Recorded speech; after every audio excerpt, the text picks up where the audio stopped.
اس episode میں ہم انسانی تاریخ کے اس موڑ پر واپس جا رہے ہیں جہاں آدم علیہ السلام اور حوا علیہ السلام جنت سے زمین پر اتارے گئے۔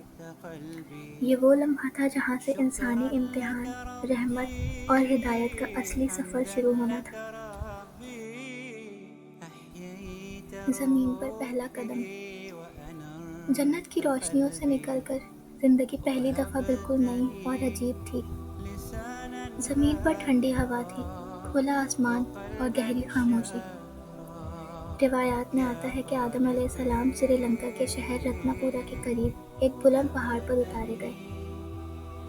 اس مقام کی اہمیت یہ ہے کہ پہاڑ کی چوٹی پر فٹ پرنٹ جیسی ایک بڑی نشانی ہے جسے قدم آدم کے نام سے پکارا جاتا ہے۔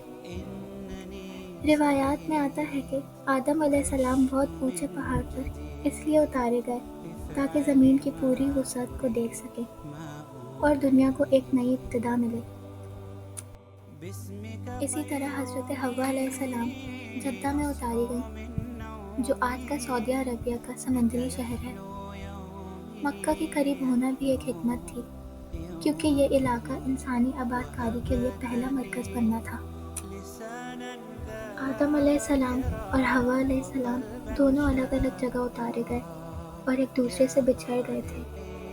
دونوں بہت عرصے تک ایک دوسرے کو ڈھونڈتے رہے۔ دونوں کی ملاقات کیسے ہوئی؟ سالوں کی تلاش، دعاؤں اور صبر کے بعد آدم علیہ السلام اور حوا علیہ السلام کی ملاقات عرفات کے میدان میں ہوئی، جبل رحمت کے قریب۔ جبل رحمت اس پہاڑ کا نام ہے جسے رحمت کا پہاڑ کہا جاتا ہے۔ پہلی وحی اور صحف۔ زمین امتحان تھی، مگر اللہ تعالیٰ نے آدم علیہ السلام کو بغیر رہنمائی کے نہیں چھوڑا۔ انہیں وحی دی گئی، دنیا کا پہلا ہدایتی نظام۔ اللہ تعالیٰ نے آدم علیہ السلام کو کچھ صحیفے دیے جن میں زندگی کے بنیادی اصول لکھے تھے۔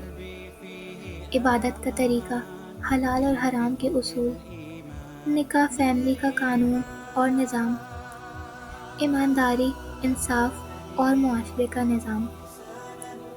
اللہ تعالیٰ نے فرمایا، جو میری ہدایات پر چلے گا انہیں نہ کوئی خوف ہوگا اور نہ وہ غمناک ہوں گے۔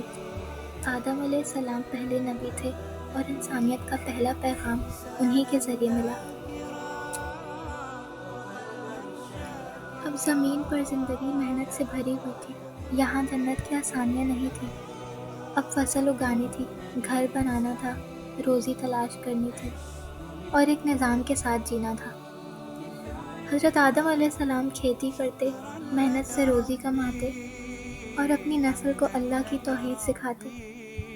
آدم علیہ السلام اپنے بچوں کو روز نصیحت کرتے، اللہ سے ڈرو، سچ بولو، ظلم نہ کرو اور ایک دوسرے کے حق ادا کرو۔ آدم علیہ السلام نبی ہونے کے ساتھ ساتھ ایک والد بھی تھے، جو اپنی نسل کو دنیا اور آخرت دونوں کے لیے تیار کر رہے تھے۔ اور اسی طرح انہوں نے اپنی زندگی کے 960 سال گزارے۔ جب ان کی زمینی زندگی کا وقت پورا ہوا تو فرشتہ موت آیا۔ اس لمحے آدم علیہ السلام نے سمجھا، زمین صرف ایک امتحان تھی اور اصل گھر تو جنت ہی ہے، جہاں سے کہانی شروع ہوئی تھی اور جہاں ایک روز ہم سب کو واپس جانا ہے۔ انسانی کہانی کا پہلا باب یہیں سے شروع ہوتا ہے اور آج ہم سب اسی سفر کا حصہ ہیں، اور بالآخر ہمیں بھی اپنی ابدی زندگی کی طرف واپس لوٹنا ہے۔